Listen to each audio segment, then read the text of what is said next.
Morning punters, Wagering Eagles video for Boxing Day, December 26. This video is made to complement my full set. Anyone interested in getting that, you can do so at my website, darrenpotterraceassessments.com.au. So traditionally the Boxing Day meetings run at Caulfield, but we've moved over to Sandown this year. We've got sort of two Saturday races on the card, races 6 and 7. The rest are sort of midweek standard fare. But there is some interesting betting. So race one's one of those races. It's a 1600 metre race for 3-year-olds with form coming from a series of different provincial and country venues. The corporate's probably got a little bit ambitious, putting up the Mean Fiddler as a dominant short-priced favourite, and it's levelled out a bit with some scratchings and support for some of the other runners. You can't really rule any of these out. The market has tended to gravitate to the two runners coming from the Saturday race at Ballarat, Wrigley Field and Zebra Finch. I think Wrigley Field was the better run there. That was soft ground, this is firm ground, but that was his first run in blinkers, and I think he's a chance of challenging the Mean Fiddler for favouritism. But I couldn't really rule any of these out, and there's likely to be some interest around in all of them. I thought Princing was nice odds, coming off a nice looking maiden win at Werribee, but good way to kick off the card. Just quickly touching on race 4, it's wide open here. Looks like a Melbourne Cup market with the favourite at sort of $6.50 in Fluent. 13 runners here, couldn't rule any of them out. There's going to be a wide spread of money. This market's going to move around in all sorts of directions, so it's very hard to predict. I just wanted to mention, my approach to this race is just to back the best horse. I think that horse is no fooling. He's drawn one, could get sort of cluttered up, and got an Irish rider who's a recent arrival in Australia riding. So that's a couple of queries there, but he's on the best horse, and with a clean run, I think there's value in no fooling at $11. Over to race 5, mares at 1400. The main action here is going to be the top two in Legacy Bay and Stage and Screen. They're tending to split opinion. I think there's going to be pretty strong support around for both, but Legacy Bay's firmed into a clear favourite. I think that's right, and I think she's got the course and distance form. This race shapes nicely for her. She's third up. Everything to me points to her running a strong favourite. There will be significant interest in Stage and Screen. She's a bit hard to trust, but she does have credentials. And the two other runners the market's a bit interested in are Colour Our World and Divine Justice. Both of them have provincial credentials and have struggled in town, but as I said, there's some interest in them, and if they happen to put everything together, they're somewhat in play. Okay, the two main races on the card are races 6 and 7. So we'll start in race 6. This is the older sprinters at 1200. Aviatrix is the favourite here. She pays a penalty for her Caulfield win, and she goes up in the ratings and up in the weights. And I just drawn the outside on the Lakeside course. It won't be an easy race for her to win. I probably should have touched on the track pattern and shape at Sandown on the Lakeside course at the start, but I'll just do it now. The jockeys tend to have a lack of urgency out of the gates, particularly in the races that start on the back straight, and they can dawdle down the hill to the home turn. And a lot of these races tend to end up being a sprint home over the last 400. And under those circumstances, it's a significant advantage to be in an on-pace position.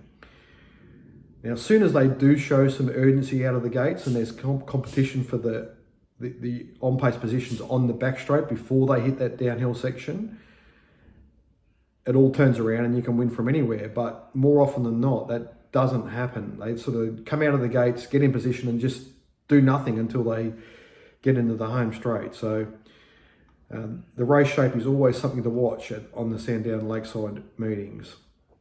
Okay. Back to race 6. As I said, I think it's not an easy race for Aviatrix to win, conceding weight to some well-performed horses from the outside gate. Just this situation does not suit her as well as Caulfield. However, she's in form, she's hard to knock, so I'm sort of not taking a big set against her. I was just looking for alternatives to her. The first port of call has to be the two runners coming through the Cranbourne $1 Million race in Hedged and Nadal. Hedged ran favourite there. He raced on pace and cracked with the strong tempo. Nadal got well back early and only got warm late. It was a bit of an odd run, but he got past Hedge late. They're both capable of better. This race is much better for Hedge. This is his opportunity. He's a bit of a quirky horse, but this race sets up nicely for him to sit handy to the leaders and use his short sprint to advantage. And Nadal can creep into the race again with the Irish jockey on board from gate one, and if the runs open up for him, he's certainly got the quality to win, and he looks decent value to me at $7.50. The other run I just wanted to include here was his contemporary. He's a former Godolphin horse that's joined the Lindsay Smith stable.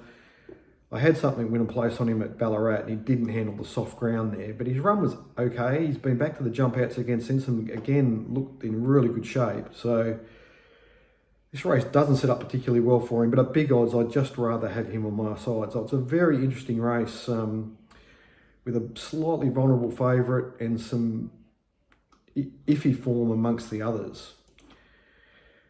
Race 7's the older horses over 1600. It's a bit similar. Like we're struggling to find the favourite here. At the moment, the market's $5 each of two, Craig and Detonator Jack. And then a turn out to Regal Zeus and Regal Asmon. And the market's not sure where to go here. So I can see the speed map angle for Regal Zeus, but I'm just not convinced he's in his best form. If he found that he would be hard to get past. Regal Asmon's coming off a good run, but that was at Pakenham where he's suited. I'm not sure if circumstances are going to suit him as much at Sandown Lakeside, and he's a back marker, so he looks well enough found to me. Precious Charms coming off the Werribee Cup win. Maybe. It's the best I can say there. One runner that I did have a close look at here that can pull a run out, but he's very hard to predict and hard to trust, is Magnus Spin. He's at a price where I could have him on board.